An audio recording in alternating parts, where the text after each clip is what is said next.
I'm Mike Hebert, owner of Cantex Roofing and Construction. Every day is game day, and we'll get it right when it comes to your roofing, construction, windows, and mirrors. Call Cantex Roofing and Construction today. Together, we are one serving you.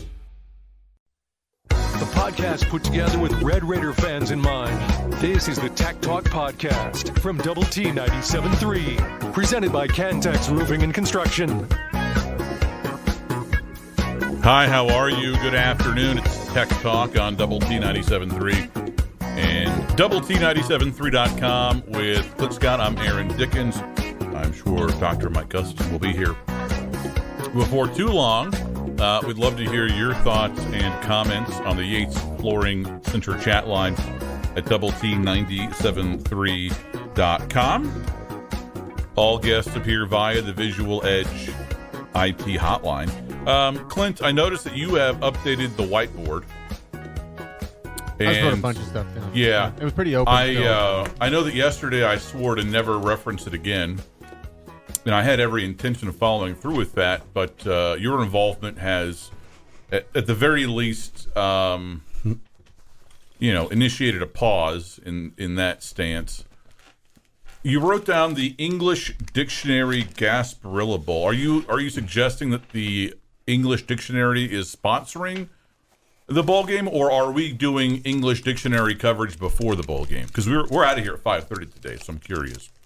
Which one do you think? Which one would you rather it be? I would rather go over the dictionary. Well, then it's that one. Sweet. Yeah. Okay. I'm just show planning. All right. So at 5:30, we'll have coverage of the Gasparilla Bowl. Any ideas who's in that game? Well, it was one that Tech was projected to at one point. Right? No, I'm thinking of Camellia Bowl. Sorry. I withdraw my Gasparilla statement. I actually do know this one just because it's a Big 12 involvement. Sure. UCF and Right. Georgia Tech. Yeah, Georgia Tech. Oh, a nice little matchup. Both 6-6 teams. Of course, you're looking at the list. Could anyone just name where that game is being played without staring at the list? Would you have known? I think it is at Raymond James Stadium in Tampa. Was it like formerly known as the Gator Bowl? No, or I'm something sorry. like that, I'm incorrect. Okay. It is Definitely in Florida. It's at the Trop Really? in St. Petersburg. So so that'd be the third, and we've still got Fenway Bowl and Pinstripe Bowl. So is this going to be the? Oh no, I'm sorry. I was right. It's at the Buccaneers St. James or place, whatever. Yeah. Okay.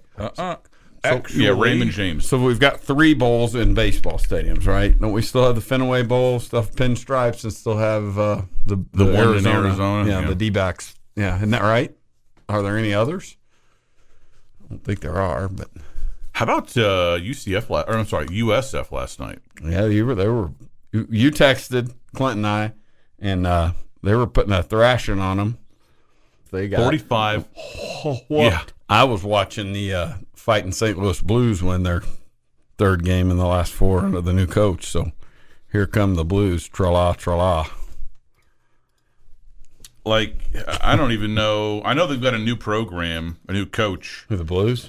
No, I mean they do, but Syracuse. But man, I don't know how you losing 40. That's you'd almost rather not go to a bowl game. That's one of the. Yeah, you're exactly right. And well, an argument could be made that they didn't go to the bowl. Yeah, game. Well, They certainly didn't show up. How much? Yeah, Yeah, that's a tough deal there because. Were they interim coach or new coach? Interim coach. Yeah, and they didn't. Did you not watch any of that game? No, I didn't. So both of their quarterbacks were hurt. Oof. Hey, Clint, the alarm's going off. Yeah, they did not have any healthy quarterbacks, right? Maybe like a walk-on type, but certainly that's brutal. And so, and this was the case, I think, for the last couple of games. And so they went with this kind of tricked up, like wing T style. Put a tight end back there, a bunch of gadget stuff. Some wildcat looking. Oh yeah, but expanded, and that was their entire offense, tough, and it was miserable. Syracuse started the season 4-0. So from September 24th to now, they have won 2 games. 2-7. Yeah, they had a 5-game losing streak there, and then they are 2-2 in their last 4. And And we talked it's miserable. You and I talked, I mean, over the course of the last 18 months about how much different it feels because Tech has done that deal where the good early part and then the limp to the finish. Did it in 98, did it in Cliff's first year, right? It most certainly feels good to finish on a high bump. That's a long off season. Yeah. And it probably, who knows? It may probably just a better vibe. And I can remember being a part of one of the 2 years I was doing strength conditioning. We went 4-7, and we were 2-7 at one point, and that was the year after the All-American Bowl, 9-3, James Gray, and all that. And so it was a kick in the gut. Like that 2-7 and then 4-7. That was brutal. And this the off-season stuff. I mean, I think the off-season stuff, because there's no, hey, if we win, of course, back then the next year we went 6-5, but there was no bowl. Mm-hmm. But it's just like you're kind of shifted into off-season mode for the last 2 weeks of the semester because it ended before Thanksgiving. Like, all right, get back from Thanksgiving, we're gonna have a full workout. Like get ready, boys. I mean, not punishment, but just like we're gonna try to be productive here. That's a long grind of I won't say miserable, but it's close. And so the finishing on a high note and getting to a bowl game and being competitive, Lord knows winning it. I mean, that's just such a different vibe. Imagine that you get the same exact record, right? But it's opposite. Like it's reversed. So you start out 4-1, you start out 6-3, right? And then you lose 3 of your last 4 games, including the bowl game. Right, it is a completely different vibe around here. Not that people are again dancing in the streets over 7-6, but you've won 4 of your last 5 games, and you kind of view that as a little bit of momentum or kind of riding the ship, a nice little jump into next year. Plus, you're recruiting. Imagine if you go into this offseason having lost 3 of 4. That's a bad vibe. But luckily, did not happen here. We're going to do a little best of, worst of. Yeah. Right? Because this is our last show of 2023 because you both will be taking vacation next week. So I'll be holding down the fort all by myself. You got a lot of bowl games helping you out. That's true. Yeah, I won't be in the fort very long. That's true. Yeah. I think wasn't there one 3-hour show next week for you? I think Tuesday Maybe 2? and Thursday. Okay. Yeah. No show Monday, Christmas, obviously. No show Friday. 3-hour show Tuesday. 1-hour show on Wednesday. That's what I'm thinking of. There you go. 3-hour show on Thursday. Are we doing Christmas music the whole time? Well, if you're going to do that, then play some Jackson 5, please. I mean, will it upset you if I do? Yeah. It's an all-day Christmas affair. More Tech Talk next.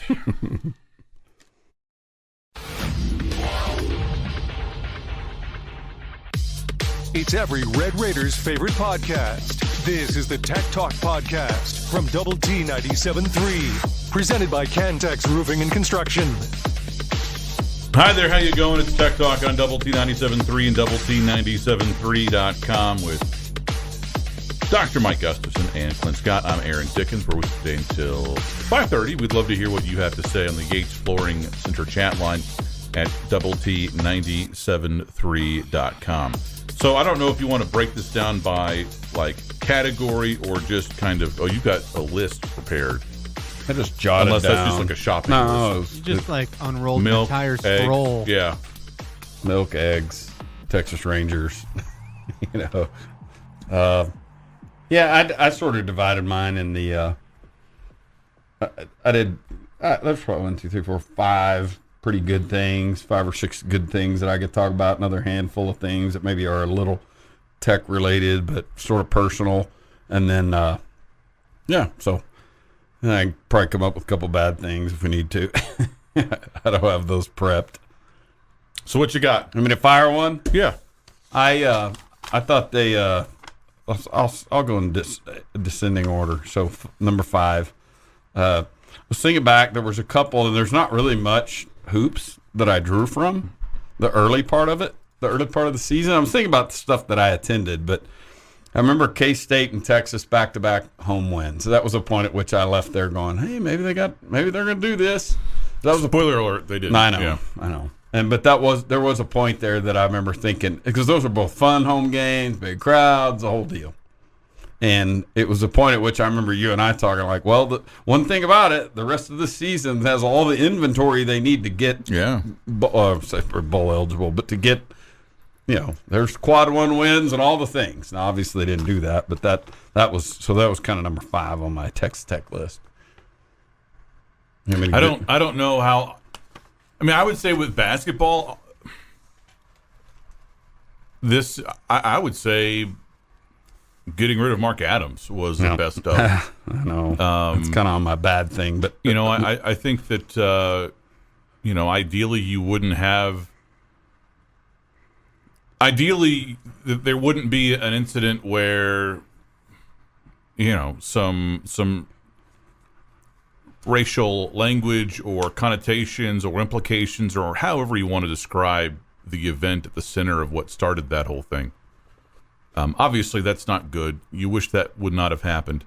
But I think the end result is, separating yourself from Mark Adams and getting an actual college head coach here in that program is a very positive thing. And I think that will, Tech basketball will benefit as a result. And it may not be super evident this year, and it may not just be like a bright shining star supernova-ing in the sky next year either. But I think eventually McCasland will get this thing in a good spot. Yeah, it feels like he's no doubt a stabilizing force, and it feels like that.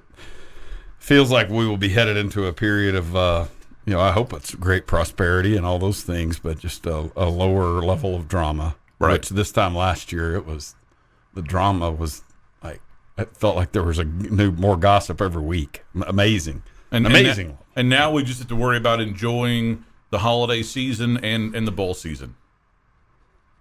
Yeah, sure. Perfect. Clint didn't even hear that. I had a couple baseball things and was thinking about, again, specific games. Beat OSU 2 of 3, beat TCU 2 of 3, and both of those, I think, were right out of the gate in conference play, home games, like the home series. And I just remember, and I look back to get the numbers on this, I remember those two comebacks being like, man, those things are really, off the chart. OSU had Tech down 7-1. Tech came back and won that game in 10 innings with the kind of misplayed fly ball out and left. And then 2 weeks later, TCU's here. Of course, that team ended up in Omaha, like they were this year's Cinderella team. And TCU had Tech down 8-0 in the second inning on Friday. Yeah, on Friday nights, 8-zip second, 16-10 in the seventh. And then Tech won that game 20-16.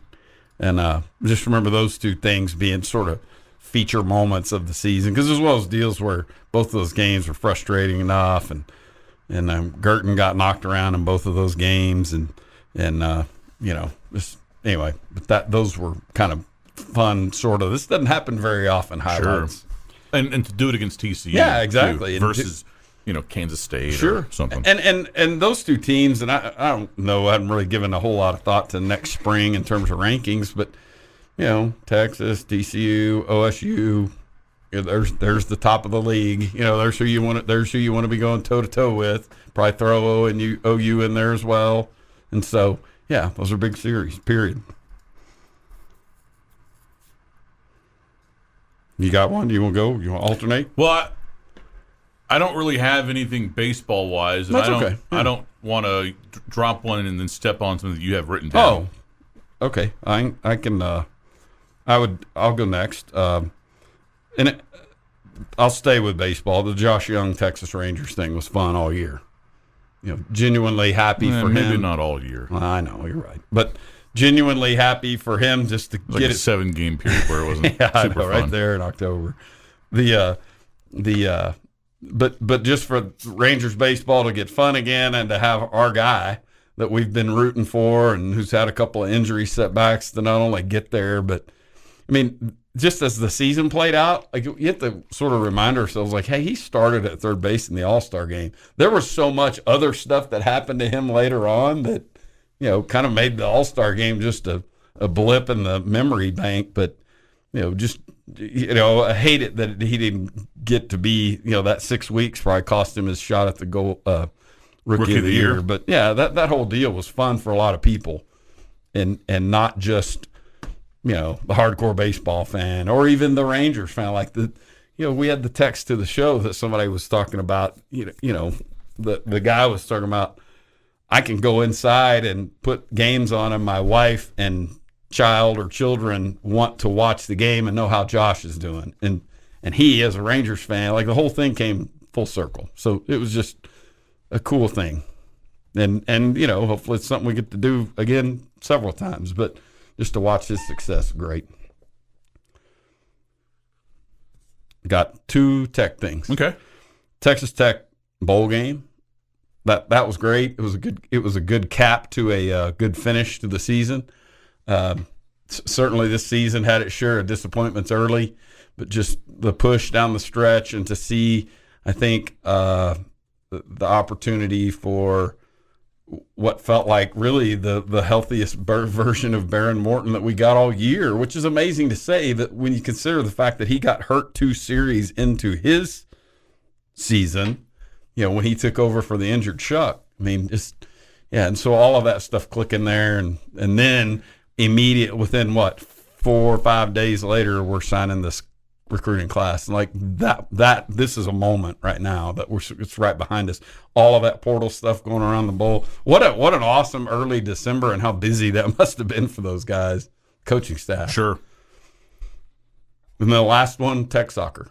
Oh yeah, that's a good one. Oh yeah, that whole operation. You and I went out there and did the broadcast before their opener, the first round. Yeah, Princeton. Yeah, and this, and I went to a handful of those games, missed the Princeton game because I left there and went over to the baseball reunion, that specific game, but got to see the other postseason games, and just the whole deal was a blast. It was fun to see that good things happen to Tom Stone, and it's a nice little fan base. And yes, attaboy Clint.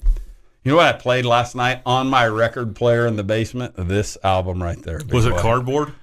No, this was a real album, but I did have to lift my little cardboard Cardinals back record. Back of a box or something? No, this is a real thing, dude. I even have footage of it. Of it going round and round? Absolutely. More Tech Talk next. The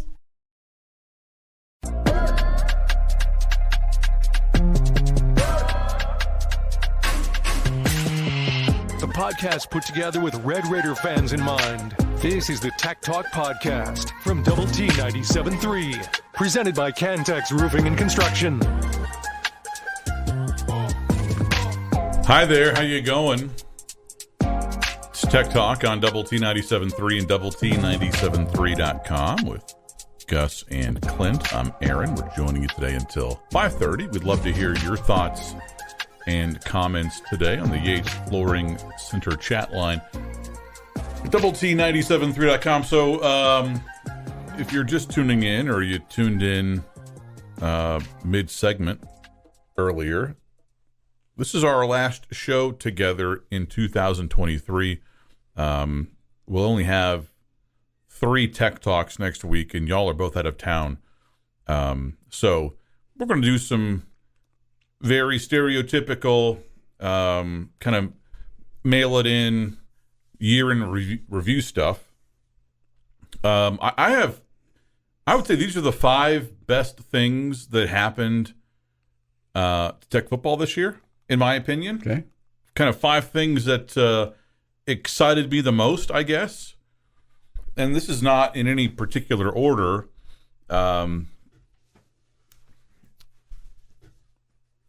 I think that adding the 4 corner programs was a big highlight. It's exciting. It boosts your league both in football and in basketball. And yeah, I think it's really, I mean, Arizona is ranked. They don't seem to be going anywhere. Colorado is a polarizing program. right, that I think will continue to draw eyeballs, but just because of who the coach is there. Obviously, I'm very excited about what's going on here in Lubbock. Kansas State isn't going to go away. Oklahoma State's not going to go away. You got to think that TCU and Baylor will kind of figure things out at some point. So really excited about the future of the Big 12, and that's, big part of that was adding the 4 corner programs. I mean, the Taj Brooks season, like that's, it is one of the coolest, I guess, individual season performances that I can remember from a Texas Tech perspective, just because it was so unexpected. I agree. I think over the years, if you've been a Tech fan, during this kind of air raid era, and I'm using quotes, it's not ever really a huge surprise if some receiver pops off, right? Eric Uzukama's season, or Antoine Wesley's season. When someone has a big year, Kiki QT, that's not really some kind of huge surprise. We've kind of become accustomed to that. A little bit of a next man up kind of thing. Yeah. But for Taj Brooks to rush for 1,400, whatever it was, yards, and really carry your offense for the bulk of the season the way that he did, it was completely out of left field. No one would have thought that. I mean, I don't know what Vegas would have put the over-under on for his season rushing total, but it would have been well under 1,000 yards, I'm guessing. And here he is going into next season, since he's coming back, with a chance to set the career rushing mark, which is like, imagine someone saying that 2 years ago. Yeah, true. I mean, because he and Sir Roderick split time and did so nicely. They were a good 1-2, solid, but and clearly it was his this year. But just to your point, I mean, relative to expectations, especially for him as a returning player, just and they're saying the same thing in Stillwater about their guy who had 19 carries in the first 3 games or whatever it was. Yeah. There's your all Big 12 running backs. Yeah, Ollie Gordon and Taj both after 3 games. Kind of afterthoughts. Nice players. Whatever. It's just guys on the team, and then both got cranked up and rolling, and both offenses bought into their sort of run-heavy identity and took off from there. I think the Oregon game stands out, too. It wasn't the prettiest game. You obviously lost. The ending really sucked. It was kind of kick in the gut. But for, the better part of 4 quarters, you were kind of toe-to-toe with a top 10 team. The atmosphere was great. It was on national television. Prime time. Yeah. A night game. And it just kind of felt like, what you had for so long during the early 2000s in terms of this is a tough place to play, and no matter who comes here, they're in for a gunfight or a knife fight or a rock fight or some kind of fight. And even though you lost the game, I don't know, that was a highlight for me. Yeah, and that was, I mean, historically, leading into that, you and I talked a lot about going back to that being as high-profile a matchup as we've had here since, in some ways, 1989, and, certainly the Nebraska team that came here in the mid-'90s. I mean, it's not like we're talking about, it's been since 2017. No. It's been 84 years. Yeah, it had been, 30 years, and depending on how we wanted to define it, and so that was a special matchup, no doubt. I think the Adidas deal is something that really excited me. Because of who you're being aligned with contractually here with Patrick Mahomes, the fact that you've been with Under Armour since 2006, it's just I'm pleased that there's going to be a change, and I'm excited to kind of see what they do, especially moving forward. Maybe starting in 2025 with the actual Patrick Mahomes branded uniforms. I'm excited to see what they come up with, and hopefully it's all cool, good stuff. And then finally, the Micah Hudson commitment. Mm-hmm. Yeah. I'm a big kind of, list guy or first time this has happened since X, and you finally broke the seal on landing a 5-star high school prospect, and it's, Rivals has been around since I think 2002, maybe a little bit earlier, and from when that started to now, you had never done this, and you had gotten close a couple of times. You signed a 5-star junior college prospect. You had some transfers come in that were at one point a 5-star, like Mike Mitchell. And, Ofem Ohatau was a 5-star out of high school, and you signed him as a 4-star out of junior college. But Micah Hudson is completely different. And not only is he a 5-star, he's one of the top 10 or 5 prospects in the entire country. And depending on how he performs at the Under Armour All-American Bowl here in about 2 weeks or so, he could be top 3. He could be the number 1 player in the country. So cool. So it's an exciting time. I think it's validation of what the approach that McGuire and Blanchard and Nance and that entire staff has on the recruiting side. The relationship stuff. It's not just some kind of gimmick or slogan. And it doesn't mean they're going to sign a 5-star every year or they'll sign 2 5-stars next year. But I think breaking the seal on that was really important, because you don't want to be in that ever shrinking pile of programs that have not done this. Yeah. Right. Because I think even Iowa State had done this, and so now that list is pretty small, and I'm just glad that Tech is no longer on it. Yeah. Clint, do you have your 5 things ready for our next segment? Yes. Awesome. More Tech Talk next.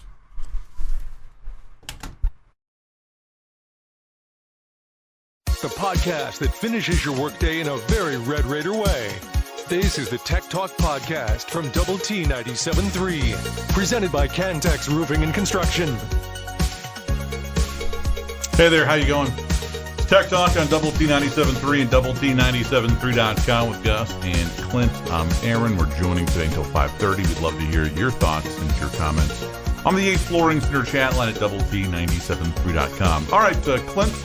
You've now had, really 20 minutes to prepare. More than that, really. 30 minutes to prepare. What are your top 5? Yeah, so I tried to go and take my favorite moments from different sports so I didn't, double up on anything, kind of like how you guys did. And so I'll start. I'll get one from men's basketball. I'll get one. The charity, yeah. It was the charity. It was the Iowa State game. At that point, like I said, if there was going to have that, right, like you said, that creak of light to make it in the tournament, that was a big part of that. Coming back against an Iowa State team that just hasn't been fun to play against, whether it's been on the road or at home. It certainly wasn't fun earlier in that season to play at Ames. So there's your. I'll tip my cap one thing for there. And then I'll get one from women's basketball, because the month of January was really fun, and it was capped off with that win over Texas at home. 3 of 4 against Big 12 teams. They lost to Oklahoma, but they had, wins over TCU and Kansas State. But that would be and a nice little NIT run too, which was good to see, some postseason success. But it was really the win over Texas. You could really boil it down to that. And then I go soccer from there, and you could either go, for me, just the whole season and all of the success you had, or you could just pull the Texas win and how you did that. I mean, game-winning goal, and to do it there in Austin, that was really fun. Yeah, that's as good a singular moment from the season. Yeah. Because it felt like a bunch of us were watching. I don't know, maybe it was the 3 of us, but just I knew there was a couple other guys in a group text, and because that was a good tight game, and that was the point at which it felt like, hey, this team's they've done enough that to keep our interest, and then for that thing that's a Hail Mary. You're thinking tie game, all right, and then you go do that, and with 4 seconds left, it felt like. Yeah, one, you already knew you were headed for a really good season, but it felt like that nailed down. Like, you're legitimately a Big 12 contender if you didn't already know that, and you should be competing with every single team you play the rest of the way out. And then you did. Yep. So my second one, I'm going to cheat and Not combine surprised. two sports. Yeah, not surprised.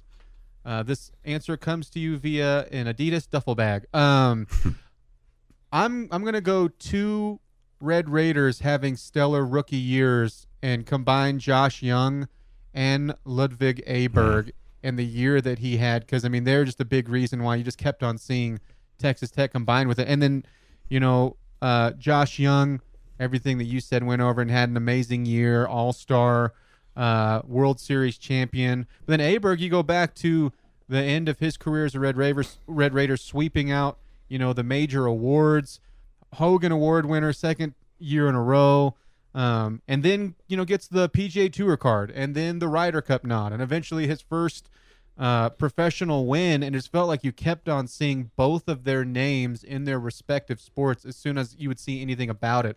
And so just the early success from them was awesome to see all year. And then I lean Taj Brooks for football. I mean, I'm not knocking the Micah Hudson thing or trying to put it again. I feel offended. I feel like you're attacking me. If I had done the list with no bounds, both of these would clearly be in the top 5. But the Taj Brooks success just, I think surprised and welcomed.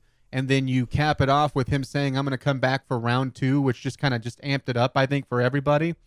And makes you just excited for, hey, what can he do hopefully next year with hopefully better weapons around him, where maybe less pressure and less is on his shoulders, and a chance to set a record for the program. Just instant momentum when he said he was coming back. Yeah.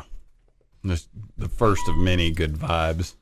Yeah, so those were my top 5 this year. Yeah, Brooks finished the season with 1,541 rushing yards. Pretty good. 10 touchdowns. So cool.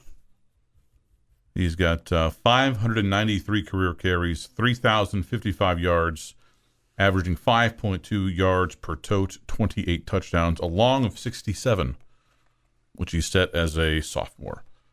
You think that they'll have to, put asterisks or anything like that in the record book? Because, he's using his COVID year. Wow. Right. This will be his 5th season playing football. And, that's going on everywhere. Sure. Yeah. And so it's really a much bigger question than, how Texas Tech handles it. How will the NCAA record book handle it? How will the College Football Hall of Fame handle it someday? But I don't think they made any real adjustments for, let's face it, the players of the 60s and farther back played 10 games. 8-2. Sure.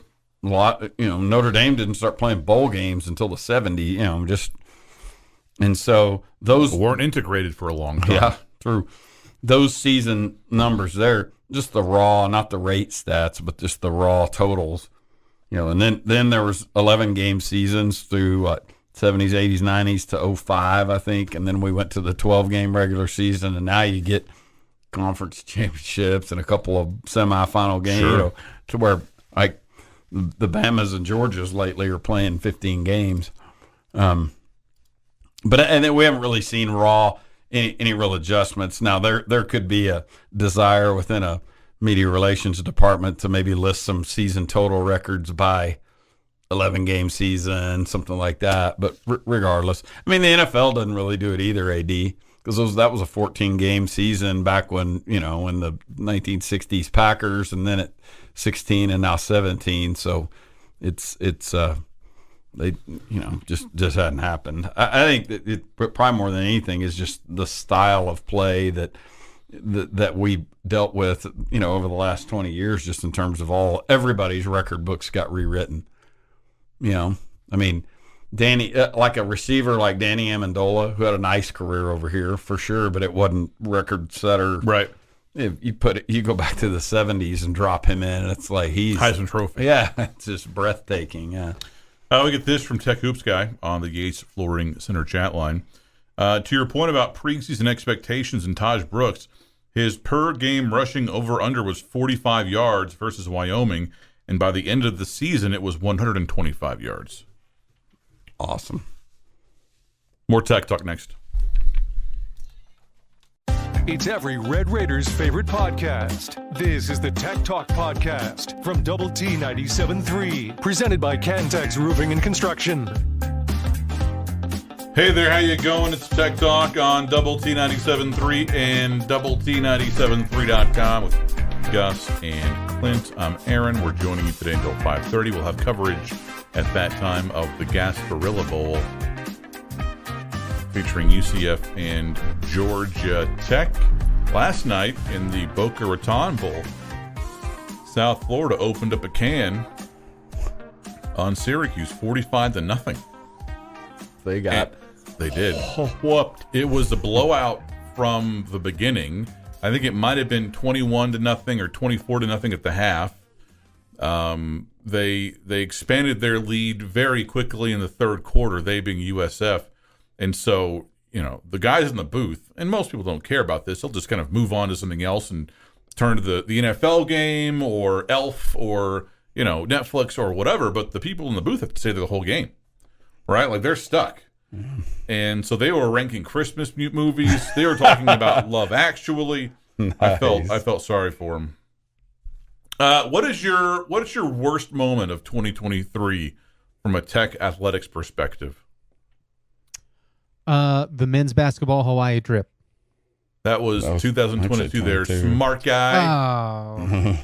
Oh. Because I actually That's true. I actually had that on a list, and I was thinking, wait, that was like November. Can it be finding about the trips of the Hawaii trip in 2023? The flow of rumors surrounding the trip. All of men's basketball. It probably is that for me. I mean, just because you had talked about one of the high points was replacing Mark Adams, and we're just coming at it from a different perspective, but because in time, you're right, you win, but that was like just that whole saga and watching that whole thing play out as suddenly as it did. Because I remember when he was hired, I was thinking, well, if you get a good 5-year run out of this and continue what's been going on, and like this thing played out in 2 years, played out, and and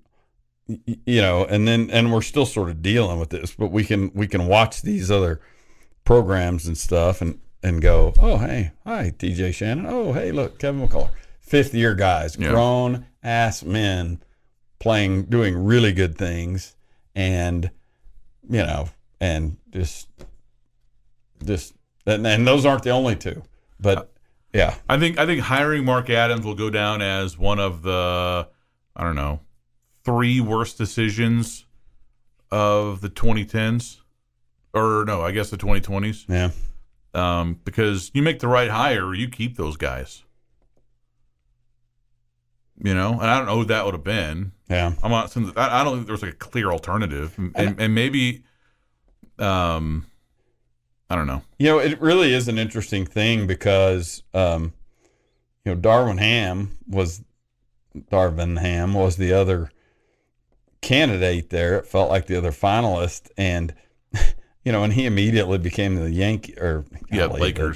I don't want to get Yankees, Lakers head coach. I mean, just and not that I was running away from him with regard to his background in the NBA, but I will say this. Since you and I've talked about it in the way we have, I had that creeping Clyde Drexler-like feeling. That saga that we've talked about, just that I'm not saying he wouldn't have been good at recruiting or whatever else, but it just felt like the Rolodex and the network and things like that are needed to be successful, he was going to need time to create. And it felt like it was that might have set up for a Cliff-like hire that would have felt tremendous as it was going down. We're hiring this guy. Where was he? With the Pistons or whatever, before? He was with the Bucks. There we go. Yeah. And then, I don't know. But those were the 2 clear finalists, at least at least the public side of finally, what was talked about in the studio. I think in defense of Darvin, though, I think that I don't know that he was. I mean, Drexler's coaching career just started with the Cougs as the head coach. That's it. There was, but by the time that you were looking for a head coach to replace Chris Beard, Ham had been an assistant coach in the NBA for over a decade. Yeah, that's true. So very true. I think your point about the college Rolodex and recruiting and all of that stuff relating to players and prospects in a way that is much more important than it is in the professional ranks. I think that those are very valid points and clear concerns. And I don't blame the people that made the decision because I think that they operated with the best information that they had at the time. Yep. Obviously, if you go back and do it over again, you'd make a different choice. I'm sure they would. I know I would. But it was like Billy Gillispie. When you made that decision in 2011 or whatever it was, at the time, that seemed like that's the smart play. And it just was a disaster. And that's what Mark Adams was. He was a less mean but creepier version of Billy Gillispie. All right. That was your worst? Yeah, that's what I had written down. Yours too? So we got 2.5 hour show, so y'all can't have the same thing. I'm kidding. My worst is West Virginia game. I think that game, and my stuff is going to be clearly very heavily football focused. That's okay. But that game was like a triple whammy, right? You lose a game to a team that you thought entering the season, entering the offseason, was going to fire its coach mid-season, was the worst in the Big 12, not talented. You beat the absolute hell out of them in Lubbock, in 2022. And so not only do you lose that game, which in and of itself is insult enough, but you lose Tyler Shuck for the season, essentially, with an injury.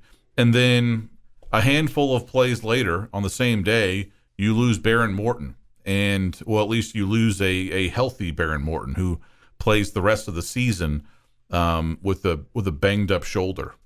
And so that affected so much else. And it also affected kind of how we thought about things. Because, the offense stunk at times. How much of that is because your quarterback is injured? How much of that is because the scheme stinks or the receivers stink? Or, you couldn't – nothing was very clear as a result. This has been the Tech Talk Podcast, presented by Cantex Roofing and Construction. Check out our library of Double T 97.3 podcasts at doublet97.3.com.